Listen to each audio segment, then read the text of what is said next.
युद्ध की शुरुआत में रूस का मकसद कीव पर कब्जा करना था, लेकिन नेटो देशों के हथियारों ने पुतिन के प्लान को नाकाम कर दिया।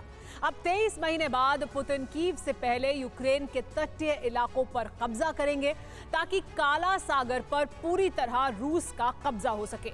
अमेरिका अब यूक्रेन को भले ही न बचा सके, लेकिन काला सागर को किसी भी कीमत पर खोना नहीं चाहता। यही वजह है कि अब काला सागर बारूदी संग्राम का नया ठिकाना बन सकता है।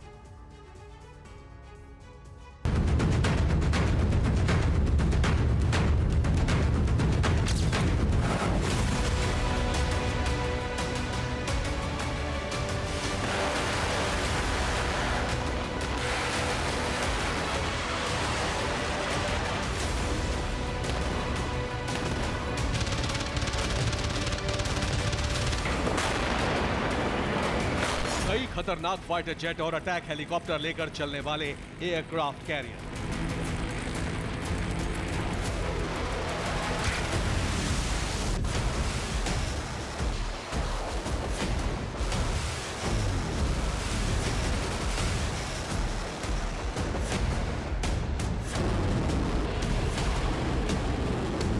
मिसाइलों से किसी भी देश को थर्राने की ताकत रखने वाले मिसाइल कैरियर्स।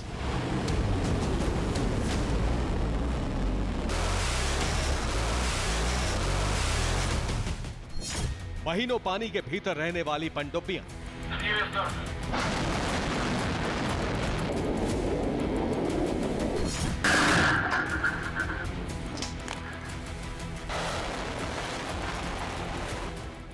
अमेरिका अगर सुपर पावर है तो रूस भी किसी से कम नहीं। दोनों की नेवी बेहद ताकतवर है और समंदर में बादशाहत कायम रखने के लिए हथियारों का जखीरा भी लगातार बढ़ता जा रहा है।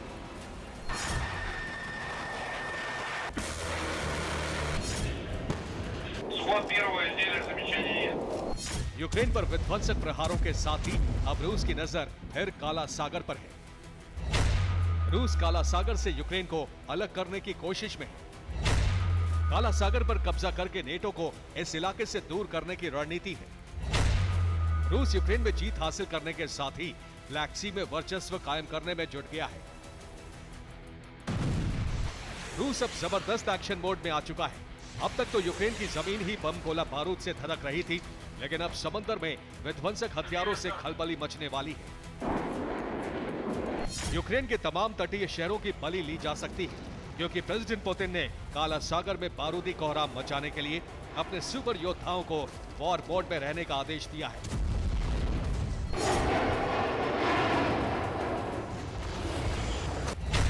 यूक्रेन ने नेटो से मदद की गुहार लगाई है।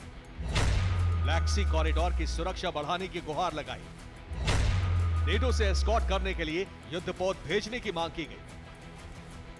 रूस भी नेटो की हर मूवमेंट पर नजर रख रहा है। अमेरिका की युद्धपोत और सबमरीन भले ही रूस से बहुत दूर हैं, लेकिन अमेरिका की एक मिसाइल ऐसी है जो बहुत दूर से रूस के किसी भी शहर में कहर मचा सकती है।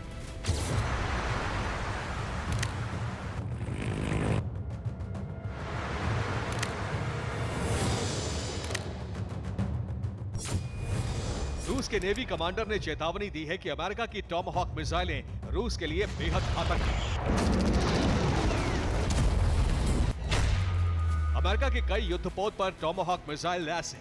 टॉमहॉक क्रूज मिसाइल की रेंज करीब 1600 किलोमीटर है। एयर डिफेंस को भी यह मिसाइल चकमा देने की ताकत रखती है, क्योंकि इसकी स्पीड 885 किलोमीटर प्रति घंटे है।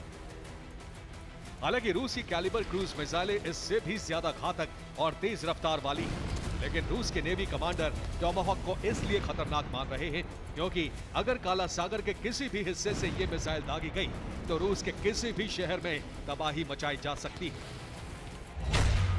नेटो देशों ने ब्लैक सी से सी माइंस को हटाने का काम भी शुरू कर दिया है। समझौता रोमानिया, बुल्गारिया और तुर्की के बीच हुआ है। तीनों देश सागर में मौजूद माइंस को नष्ट करेंगे। समुद्र में बारूदी माइंस को नष्ट करने वाले जहाजों के अलावा ड्रोन और हेलीकॉप्टर से भी ब्लैक सी के पानी पर तैरते माइंस की तलाश की जाएगी।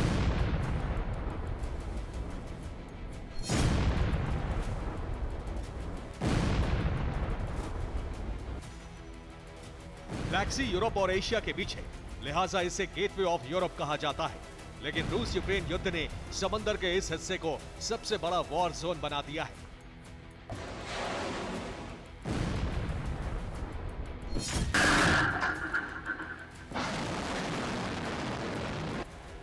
इसके साथ ही ब्लैक सी से पूरे यूरोप और भूमध्य सागर का रास्ता खुलता है। ब्लैक सी में सबसे बड़ा बंदरगाह सेवास्तोपोल है, जो क्रीमिया में है। यूक्रेन के ब्लैक सी से सटे इलाकों पर कब्जे की एक और वजह है, और वो ये कि इस इलाके की बेहद उपजाऊ जमीन। इस इलाके में गेहूं की फसल होती है। यहीं से पूरी दुनिया के कई देशों में गेहूं एक्सपोर्ट होता है। पुतिन इस कारोबार पर कब्जा चाहते हैं ताकि यूक्रेन का दाना पानी खत्म हो सके, वो दुनिया के बाकी मुल्कों से कट सके।